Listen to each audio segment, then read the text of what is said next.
Olá, tudo bem com você? O capítulo 14 de João é uma preciosidade.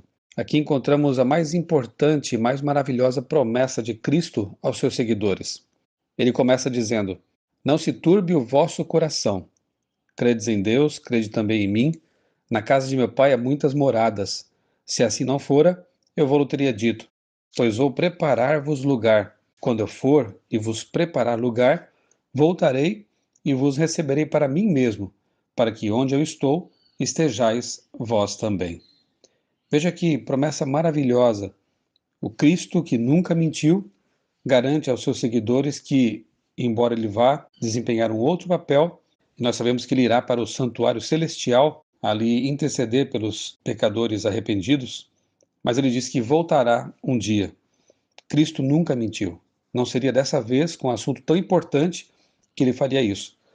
Na verdade, na Bíblia encontramos mais de 2.500 referências diretas e indiretas à segunda vinda de Cristo. Mas essa aqui é uma das mais preciosas porque partiu dos lábios de Jesus. Algo que fica muito claro também é que se ele vai levar para onde ele está os salvos, isso quer dizer que ele levará os salvos para o céu, não para outro lugar qualquer. Não deixará ninguém aqui. Nós já vimos que haverá duas ressurreições, uma para a vida eterna, outra para a morte eterna. Portanto, há apenas duas opções: salvação ou morte eterna. E aqui Jesus garante que levará para o céu aqueles que aceitarem seu plano de salvação, para que onde eu estou, estejais vós também. E aí Tomé, aquele discípulo que alguns têm por duvidoso, faz uma pergunta inteligente. Disse Tomé: Senhor, não sabemos para onde vais. Como saber o caminho? Essa é a pergunta mais importante da vida. Qual o caminho? Qual o caminho certo a tomar? Até porque alguém disse uma vez que não adianta você ter um carro possante se você está no caminho errado. Você precisa saber onde está caminhando, para onde está indo.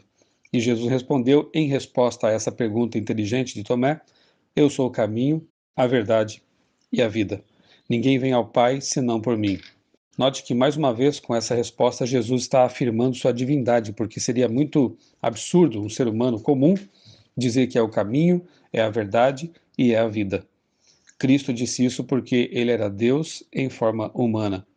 E disse mais: Quem me vê a mim, vê o Pai.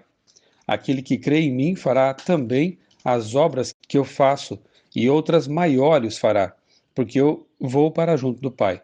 Porque ele disse que aqueles que creem nele farão obras maiores ainda, porque Jesus, quando esteve na terra, estava limitado pela humanidade. Ele não podia estar em todos os lugares ao mesmo tempo, a sua onisciência, a sua onipresença estavam limitadas, porque ele se esvaziou, como disse o apóstolo Paulo, ele se esvaziou de sua divindade. Mas quando ele fosse para o céu e enviasse então o Espírito Santo, não limitado por essas condições humanas, os discípulos seriam capacitados realmente, e como eram muitos discípulos, as obras seriam realmente maiores do que aquelas que Jesus realizou aqui na terra. Se me pedirdes alguma coisa em meu nome, eu o farei. Se me amais, guardareis os meus mandamentos. Veja, aqui Jesus insiste no fato de que nossas orações devem ser dirigidas unicamente a Deus em nome de Jesus. Não podemos nem devemos orar em nome de outra pessoa ou pedir que outra pessoa interceda, rogue por nós, porque o único mediador entre Deus e os homens é Cristo Jesus. Porque a única pessoa, o único ser no universo que, sendo Deus, se fez homem e pode então entender as coisas de Deus e as coisas humanas, é Jesus Cristo. Ele é a ponte, ele é o intercessor, ele é o mediador. Por isso, nossas orações têm que ser feitas em nome dele. E se o amamos de fato, devemos guardar seus mandamentos.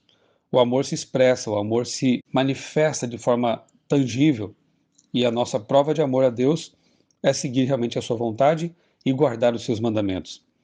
Nova promessa maravilhosa, verso 16: Eu rogarei ao Pai, e ele vos dará outro consolador, a fim de que esteja para sempre convosco, o Espírito da verdade. Veja que aqui no verso nós encontramos, no verso 16, encontramos a Trindade reunida. Eu, Jesus, rogarei ao Pai, Deus o Pai, e ele vos enviará outro consolador, o Espírito Santo. Jesus podia ter usado a palavra heteros, que significa outro de natureza diferente, mas aqui ele usou a palavra alós, que significa outro da mesma natureza. Ou seja, eu rogarei ao Pai e ele vos dará outro consolador semelhante a mim. A única pessoa que poderia ser esse consolador é o Espírito Santo. E esse consolador tinha que ser da mesma natureza que Cristo, porque de que adiantaria Jesus ir para o céu e enviar uma energia, uma força impessoal ou algo parecido? Se é um consolador da mesma natureza de Cristo, tem que ser uma pessoa, tem que ser um ser divino e tem que ser alguém que nos ama profundamente, porque consolador vem da palavra parakletos, que quer dizer advogado, alguém que está ao lado para defender a pessoa, alguém que consola. Uma energia não consola, uma força impessoal não consola. Quem consola, quem defende, quem ama é uma pessoa. Portanto, aqui está a promessa de que o Espírito Santo, esse ser divino, pessoal, viria para estar no lugar de Cristo, auxiliando, guiando, orientando a igreja. Não vos deixarei órfãos, voltarei para vós outros. Verso 18, que promessa maravilhosa. Jesus nunca mentiu. Todas as suas promessas se cumpriram. Falta basicamente esta aqui apenas se cumprir. E ela vai se cumprir no tempo certo. Aquele que tem os meus mandamentos e os guarda, esse é o que me ama.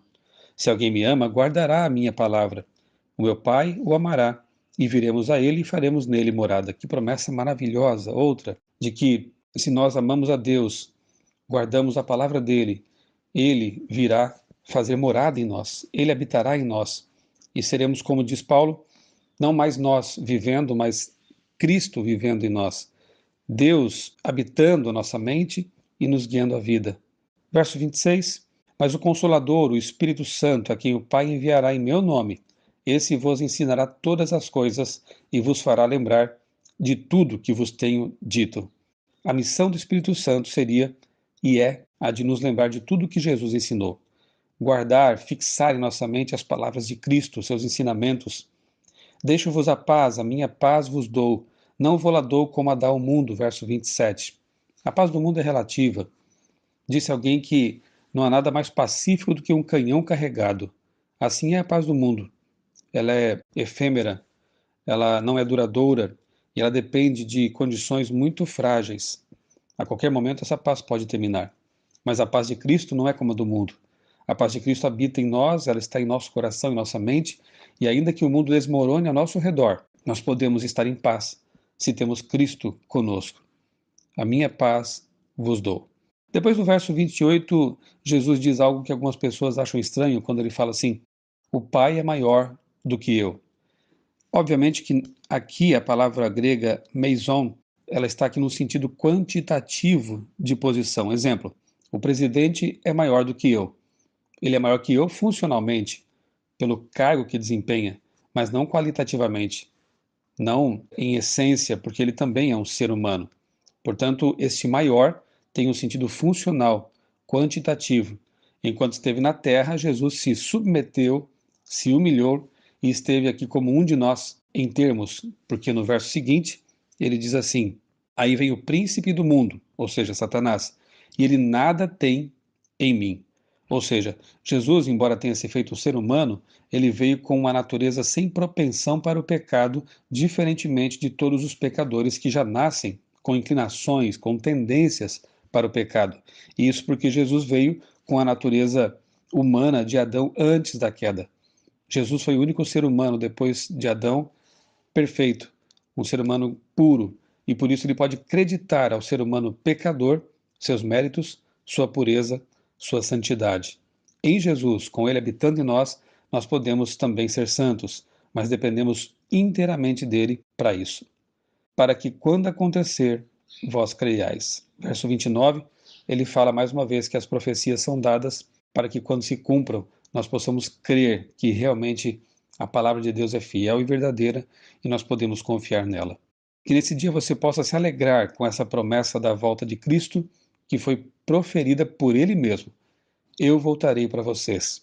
Eu sou o pastor Michelson Borges, desejo a você um dia muito abençoado na companhia desse Jesus maravilhoso que nos prometeu voltar e não nos deixar órfãos.